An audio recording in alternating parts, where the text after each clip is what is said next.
बिस्मिल्लाहिर्रहमानिर्रहीम। मैं हूं एडवोकेट मुसव्विर अब्बासी और आप देख रहे हैं आज़ाद सियासत। आज का हमारा मौजू पीटीआई का कल होने वाला जलसा है, जिसके अंदर आपने देखा कि किस तरह की ज़ुबान इस्तेमाल की गई स्टेज के ऊपर से। पीटीआई ने सबसे पहले ये जलसा जब अरेंज करना चाहा तो इन्होंने एनओसी के लिए बड़े पापड़ बेले, और उस एनओसी के अंदर जब इन्होंने एनओसी गवर्नमेंट से मांगी, उसके अंदर इन्होंने बाकायदा ये रिटन लिख कर दिया और ये हलफनामे जमा कराए, जिसके ऊपर आगे फर्दर कार्रवाई भी होगी इनके ख़िलाफ़ कि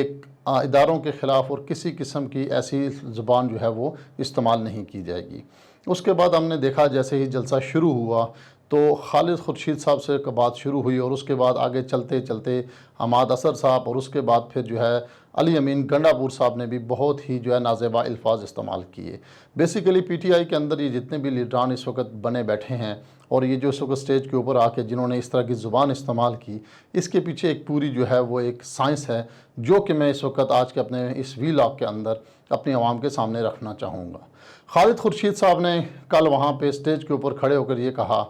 कि जब आइन के ऊपर पेशाब किया जाता है तो मोहसिन नकवी जैसे लोग पैदा होते हैं। यहाँ मैं खालिद खुर्शीद साहब और पीटीआई के सुनने वाले तमाम लोगों को ये बताना चाहूँगा कि आप अपनी ज़ुबान को ठीक करें, फिर आप बाद में रोते हैं, और आप ऐसी जब गलीज़ ज़ुबान इस्तेमाल करते हैं तो फिर आपके ख़िलाफ़ जब कार्रवाई होती है तो फिर आपका पुरसाने हाल को ही नहीं होता। माजी में देखा गया कि शहजाद गिल साहब भी ऐसी ही ज़ुबान इस्तेमाल करते थे, उसके बाद उनकी चीखें और उनके रोने की आवाज़ें पूरे पाकिस्तान ने बल्कि पूरी दुनिया ने सुनी। आपने ना सिर्फ आइन की बेहरमती की बल्कि आपके ऊपर बहुत सख्त किस्म का जो है वो कानूनी कार्रवाई होनी चाहिए। जो शख्स आइन पाकिस्तान के लिए ऐसी गंदी ज़ुबान इस्तेमाल करता है, हम तो एक दफ़ा कर चुके और बार बार तो मुझे वो लफ्ज़ इस्तेमाल करते हुए भी शर्म महसूस होती है कि आप अपने स्टेज पर आकर किस किस्म की गुफ्तगू कर रहे हैं, आप क्या मैसेज दे रहे हैं उन नौजवानों को जो आपकी ये स्पीच सुन रहे हैं, उन कारकुनों को। बजाय कि आप इमरान खान के लिए कोई मेहनत करें, इमरान खान को कोई निकालने के लिए मुज़ाकरात करें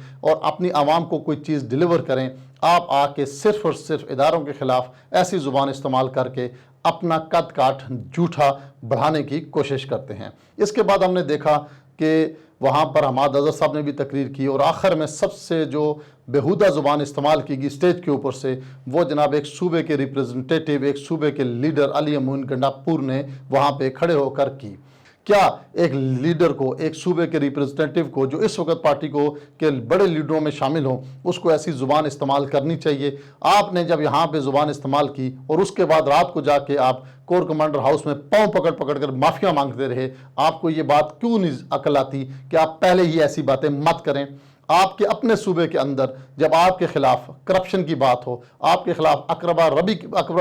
परवरी की बात हो, आपके ख़िलाफ़ कोई भी करप्शन के स्कैंडल्स और बदअमनी, और आप सूबे को नहीं चला पाते, तो उसके बाद आपके पास सिर्फ एक ही हल बचता है कि आप इदारों के ख़िलाफ़ जो है वो अपनी बकवासियात करके उसके बाद जो है वो अपने कारकुनों की और पीटीआई के नौजवानों की और पीटीआई से मुल्हिका लोगों की जो है वो हमदर्दियाँ हासिल करते हैं। आपके अपने पार्टी के अंदर आपके मिनिस्टर्स ने आपके खिलाफ आवाज़ उठाई और आपने उनके खिलाफ कार्रवाई की। आपकी करप्शन के ऊपर जो है वो बेतहाशा जो है वो सबूत पड़े हुए हैं, और आने वाले वक्तों में मज़ीद भी निकलेंगे। पाशा साहब से लेकर आज तक आपने जो भी किया वो भी आपके सामने है। और अब जो इस वक्त आप डबल गेम खेल रहे हैं, एक तरफ तो आप कोर कमांडर हाउस में जाके सजदे करते हैं और दूसरी तरफ आके आप ऐसी ज़ुबान इस्तेमाल करते हैं। आप क्या समझते हैं कि आपकी ये डबल पॉलिसी और डबल गेम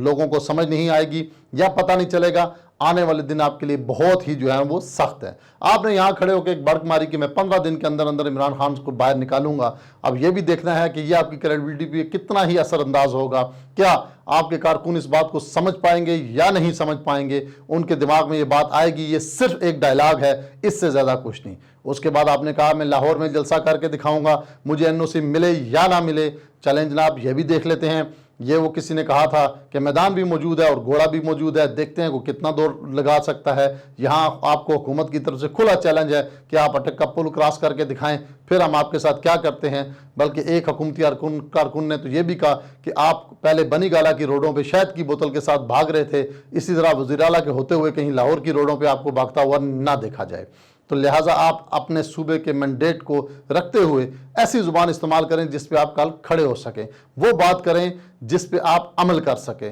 ابھی تک جب سے آپ وزیر اعلیٰ بنے ہیں، آپ کے صوبے کے اندر بدنمنی، آپ کے اپنے حلقے کے اندر بدنمنی، آپ اس کو کنٹرول نہیں کر پائے، آپ کے اپنے حلقے کے اندر سے لوگوں کو اٹھا لیا جاتا ہے اور آپ صوبے کے وزیر اعلیٰ ہو کر بغیر جو ہے قانون کا سہارا لینے کے بجائے آپ تاوان کا سہارا لے کر اپنے بندوں کو بازیاب کراتے ہیں، اور باتیں آپ اتنی بڑی بڑی کرتے ہیں اور اتنے بڑے بڑے ڈائلاگ مار کے اپنے عوام کو بے وقوف بنانے کی کوشش کرتے ہیں، اور یہ ظاہر کرتے ہیں کہ آپ جیسے کوئی بہت بڑے فن خوان ہیں۔ آپ کی یہ فن خوانی اس وقت سامنے آ جاتی ہے جب آپ صرف ڈائلاگ کر کے اپنے مفادات اور اپنی کرپشن اور اپنی دولت کے جو ہے نا وہ جیبیں بھر رہے ہیں۔ عوام کو یہ بات کلیئر ہونی چاہیے کہ اب علی امین گنڈا پور جو ہے وہ بے نقاب ہونے کے بہت زیادہ قریب ہے، اور ان قریب مجھے یہ بھی لگ رہا ہے کہ علی امین گنڈا پور اپنے پاؤں پہ بہت سخت کلاڑی نہ صرف مار رہا ہے بلکہ پی ٹی آئی کے ان لوگوں کے اور ان کارکنوں کے جو پی ٹی آئی کے ساتھ مخلص ہیں، ان کے ساتھ بھی بڑی زیادتی کر کے ان کو استعمال کر کے اور ہمیشہ کی طرح جو ہے وہ بیک ڈور سے غائب ہو جائیں گے۔ جیسے کہ 9 مئی کے اندر اس سے پہلے بھی واقعات ہوئے اور علی امین گنڈا پور صاحب جو ہے وہ چھپے رہے، الیکشن بھی چھپ کے لڑا اور اچانک سے نمودار ہو کے وزیر اعلیٰ کے منتخب ہو گئی۔ یہ بھی ایک بہت بڑا سوالیہ نشان پایا جاتا ہے۔ اسی طرح جہاں ناظرین آپ نے کل دیکھا کہ وہاں پی ٹی آئی کے سٹیج کے اوپر اداروں کے خلاف جو بات کی گئی، پھر ایک طرف ان کے لیڈر بانی پی ٹی آئی کہتے ہیں کہ میں نے مذاکرات جو ہے وہ ملٹری سے کرنے ہیں اور ان کو انصاف جو ہے وہ سول عدالتوں سے چاہیے۔ دوسری طرف بانی پی ٹی آئی کے جو کارندے ہیں وہ سرعام سٹیجز کے اوپر آ کر جو ہے وہ اداروں کے خلاف جو ہے وہ بات کرتے ہیں۔ تیسری طرف پھر یہ بھی کہتے ہیں کہ جی ہمیں انصاف چاہیے۔ تو یہ کیسے ممکن ہے؟ ایسے کبھی بھی ممکن نہیں ہو سکے گا کہ اس طرح کی لینگویج استعمال کر کے اپنے صوبے کے اندر وہ کوئی بھی جو ہے وہ ڈیولپمنٹ کا کام نہ کر سکے اور اس طرح کی زبان استعمال کر کے وہ عوام کو گمراہ کرے۔